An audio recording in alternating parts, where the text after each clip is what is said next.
Assalamualaikum warahmatullahi wabarakatuh. Ingin masuk, ingin menghadiri, nama saya Ridwani. Saya di sini akan presentasi untuk memenuhi tugas kimia farmasi 2 yang berjudul Spektrofotometri UV Visible, Prinsip, Aplikasi, dan Instrumentasi.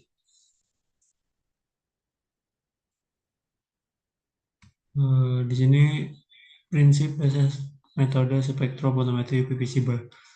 Prinsip dasar spektrometri UV berdasarkan pada interaksi antara materi senyawa kimia dan larutan dengan radiasi elektromagnetik dari sinar ultraviolet sekitar 190 sampai 380 Nm dan sinar tampak visible sekitar 380-780 Nm. Ketika radiasi monokromatis dilewatkan melalui larutan sampel, molekul senyawa akan menyerap energi radiasi tersebut. Jumlah energi cahaya yang diserap atau absorbansi berbanding lurus dengan konsentrasi zat yang diserap. Absorbansi berbanding lurus dengan konsentrasi dianalisis dan tebal lapisan pipet yang dilewati sinar. Prinsip ini diatur oleh hukum Lambert-Wiel. Senyawa yang dapat dianalisis. Yang pertama, spektrum yang diamati pada spektrofotometri UV adalah spektrum absorpsi. Spektrum ini berupa plot yang menunjukkan hubungan antara absorbansi A atau transmitansi T terhadap panjang gelombang lambda max dari radiasi yang diserap. Yang kedua, senyawa organik tak jenuh memiliki rangkap 2 atau 3. Senyawa dengan ikatan rangka terkonjugasi ini adalah jenis kromofor yang paling umum. Semakin panjang sistem konjugasi, semakin besar panjang gelombang serapan maksimum. Lambda max dan intensitas serapannya contohnya termasuk karotenoid, flavonoid, dan berbagai pewarna organik. Senyawa aromatik, cincin benzena dan turunannya memiliki serapan khas dari UV seperti benzena, fenol, anilin, dan asam benzoat. Substitusi pada cincin aromatik dapat memodifikasi pola serapannya. Selanjutnya ada orbital sigma. Orbital sigma pada dasarnya adalah ikatan utama dan terkuat yang terbentuk antara dua atom dan bentuknya simetris jika diputar sepanjang poros ikatan seperti batang. Elektron yang berada dalam ikatan ini disebut elektron sigma. Penting untuk diingat bahwa semua ikatan tunggal ikatan jenuh adalah ikatan sigma. Selanjutnya ada orbital pi.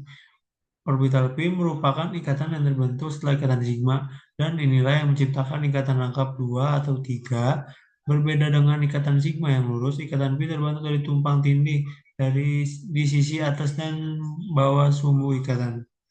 Karena bentuknya yang seperti itu, ikatan ini menjadi tidak simetris jika diputar. Elektron yang berada dalam ikatan tambahan ini disebut elektron pi. Sederhananya, ikatan tidak jenuh, istilah lain untuk ikatan rangkap, terbentuk karena adanya orbital pi ini. Dilampir gambarnya. Kemudian, yang terakhir, ada orbital non-ikatan. Orbital non-ikatan adalah orbital atom dalam suatu molekul yang tidak berinteraksi dengan orbital atom lain. Akibatnya, elektron yang menempati orbital ini tidak ikut serta dalam pembentukan ikatan kimia. Dalam istilah sederhana, orbital non-ikatan mewakili pasangan elektron bebas PeB yang ada pada atom tertentu dalam molekul seperti yang ditunjukkan pada atom 0,5 N dan Cl.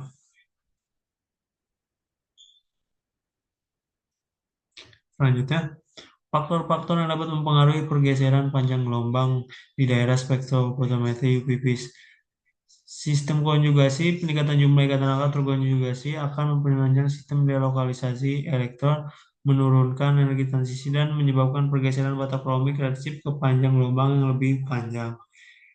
Yang kedua, substituen isokrom, gugus-gugus yang mengandung pasangan elektron bebas, misalnya OH, NH2, OR, NR2, dapat berkonjugasi dengan kromofor utama, meningkatkan delokalisasi elektron, dan menyebabkan pergeseran bata kromik. Yang ketiga, ada pelarut. Polaritas pelarut dapat mempengaruhi interaksi antara pelarut dan molekul analit, khususnya jika ada perbedaan polaritas antara keadaan dasar dan keadaan tereksitasi. Ini bisa menyebabkan pergeseran batokromik atau hypsokromik gusi. Yang keempat, pH. Untuk senyawa yang dapat terionisasi atau basa lemah, perubahan pH dapat mengubah bentuk ioniknya yang kemudian mengubah sistem konjugasinya dan menyebabkan pergeseran lambda max.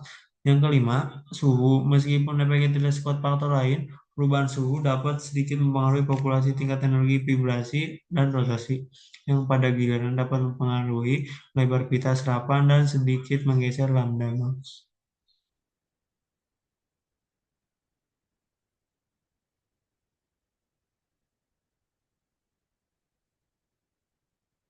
Yang selanjutnya, ada instrumen spektrofotometer dan fungsinya. Yang pertama, source sumber berfungsi untuk menghasilkan radiasi elektromagnetik cahaya yang akan digunakan untuk berinteraksi dengan sampel. Yang kedua, monokromator adalah unit yang bertugas mengisolasi cahaya dengan panjang gelombang tunggal monokromatik dari radiasi sumber. Unit ini terdiri dari tiga bagian. Tiga, entrance slit setelah masuk membatasi dan mengarahkan berkas cahaya ke perangkat dispersi. Yang keempat, dispersion device, perangkat dispersi seperti prisma atau grating, memisahkan cahaya menjadi panjang gelombang komponennya. Yang kelima, exit slit setelah keluar, memilih dan mengeluarkan berkas cahaya pada panjang gelombang spesifik yang telah dipisahkan. Yang keenam, sampel. Sampel adalah wadah tempat yang dianalisis diletakkan. Sampel akan menyerap atau menurunkan cahaya monokromatik yang mengenainya. 7. Detektor.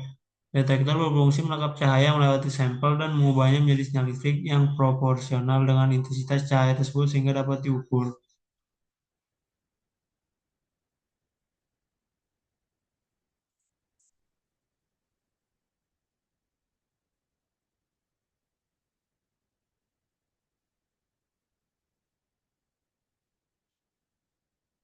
Selanjutnya, prinsip dasar analisis kualitatif dan kuantitatif senyawa dengan spektrofotometri UV-Vis.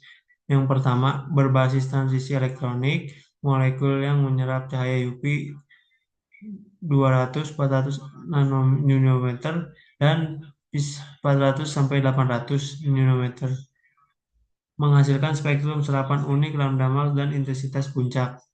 Yang kedua, mengandalkan hukum Beer-Lambert ACL di mana absorpsi A sebanding dengan konsentrasi D. Kalibrasi dengan kurva standar memungkinkan penggunaan linier hingga ppm dan ppm atau ppb ideal untuk farmasi atau biokimia, meski rentan interferensi dari senyawa serupa.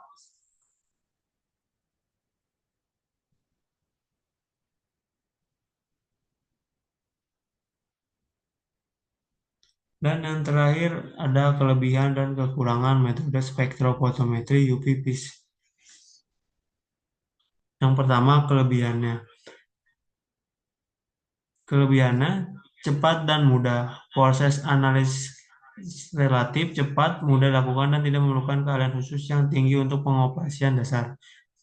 Yang kedua, sensitivitas tinggi, mampu mendeteksi dan mengukur analis pada konsentrasi yang sangat rendah, tingkat ppm hingga VOBL. Yang ketiga, non-destruktif, sampel dapat dikembalikan setelah analisis jika diperlukan karena tidak mengalami perubahan kimia yang signifikan. Selanjutnya, kekurangan. Yang pertama, kurang spesifik, selektivitas rendah. Beberapa senyawa yang berbeda dapat menyerap pada panjang gelombang yang sama, menyebabkan interferensi sulit membedakan antara uran dan kompleks. Dan sulit membedakan antara uran kompleks. Yang kedua, membutuhkan promepor.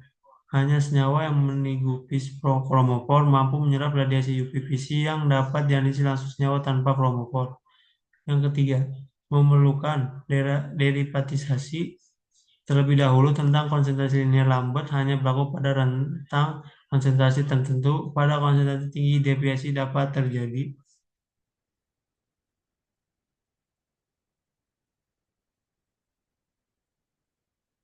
Baik, sekian presentasi metode spektrometri UV visible dan saya mohon maaf bila ada kata dan kekurangan. Sekian, wassalamualaikum warahmatullahi wabarakatuh.